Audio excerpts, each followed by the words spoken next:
Anglers Extra. Back on the Anglers Extra pregame show, Josh Schaefer joined by manager Tom Holliday for today's manager show as the Anglers visit Stony Brook Field here in Brewster for the final time in 2018. Coach, thank you so much for joining us. You got it. So, Coach, you know, three games in a row, dropping after winning 3 in a row. You'd won 5 of your last 6, and then in the midst of a 3-game skid now. What do you guys need to do to get out of this funk and snap this skid? Well, we need to pitch better. We've gotten off to a bad start and had to come from behind. And quite frankly, with the departure of the 3 arms that we lost, we knew we were going to hit a skid where we had to break in some new guys. And it just wasn't real pretty. And, you know, hopefully all 3 of the guys that we've moved in as starters will look better next time. But we're just about ready where we don't need to have so many starting pitchers. So kind of looking forward to maybe getting Bergner and Hammer to the mound in Manoa, and then becomes a day off 3 games, and I think, you know, our pitching will come back to us. 3 games on the road here, this game number 2, and then tomorrow at Cotuit.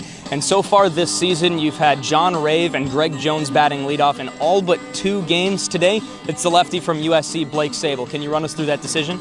Well, again, you're on the road, and the way we've gotten off to, you know, poor starts the last couple games, got to give Johnny Rave a little break. He's beat a couple balls into his feet that he's actually having a hard time walking around. And you can't do anything about those feet except rest them a little bit. So I need a leadoff guy, and Sable likes to steal bases. He gives us instant offense. And, you know, quite frankly, we're on the road. I want to score first. I've told you that all year. I want to be the first guy on the scoreboard. So I kind of went forward a little bit with our batting order today, and if we get into another 9-6, I want to make sure we end up at 9. Now, you bring up scoring first. The last couple of games, you guys have allowed 15 runs in the first 2 innings of the last 2 games, and 2 games ago, this all started with the Brewster Whitecaps. Now, you guys have shown that you guys can produce some runs in the middle innings, something you haven't done earlier in the season. Is there any sense of doubt when you guys start to fall behind early in games? No, I think, you know, again, you got to go to funny people in the middle of games right now, guys that we don't know anything about, and hope they can, you know, hold us around, you know, maybe a 4 or 5 spot, because we can score in a hurry. But at the same time, you can't go out and spot people like we have the last 2 games. And, you know, maybe those people don't start anymore. You know, it's like those are decisions we'll sit down and make after we get through this run of 5 games. But the bottom line is when you're coming from behind, the other team really has you, because they know we're left-handed and they can go find a lefty and stop it. So, again, the key is to score early and pitch good. We haven't pitched good. That's all there is to it. And we haven't played great defense. But we've got guys playing out of position on defense, so it's not their fault. And it's not a finger-pointing deal. It's just a fact. And, again, we've gone out the last couple games and given teams monster leads. And you got to worry about that clicker turning off, because, you know, it's like, man, now we got to score 8 runs. Well, you know what?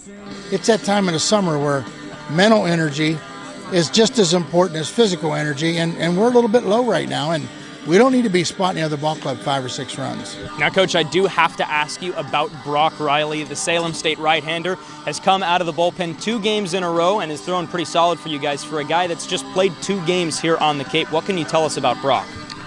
Well, I'll tell you this. We have so many prospect-type pitchers that are fundamentally, you know, the way you're supposed to be built as a pitcher. And when he threw a bullpen for me, it was different, unique. Some people would say ugly, but different, okay? And different, it can be good when you see everything normal. And he's been very effective. When he throws strikes, he's effective. And last night, he threw a couple good sliders.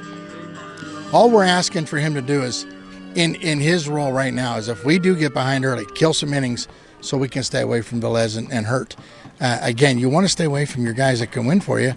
And when you keep doing what we've done, those kids in the middle, they're going to get a lot of work. He and Van Soyk have kept us in 2 games and given us a chance to win. So Salem State, Potomac State, you know, it doesn't matter to me. You know, I don't care. As long as he has the guts to walk out there and throw strikes and feel like he belongs. And he told me, he said, Coach, this is a lifetime dream for me. So I like dreamers. So, I mean, I've liked what he's done. Don't want to hurt him. We used him 2 days in a row. Probably not using him tonight, but he's a tough guy. I like that. Coach, thanks so much for joining us, and good luck today against the Thanks. Caps. Thanks, bud. One guy who dreams big and has a unique delivery. I don't know about ugly, but in terms of broadcasting, Cooper Boardman has an effective delivery. We'll go back to him as the Anglers Extra pregame show continues.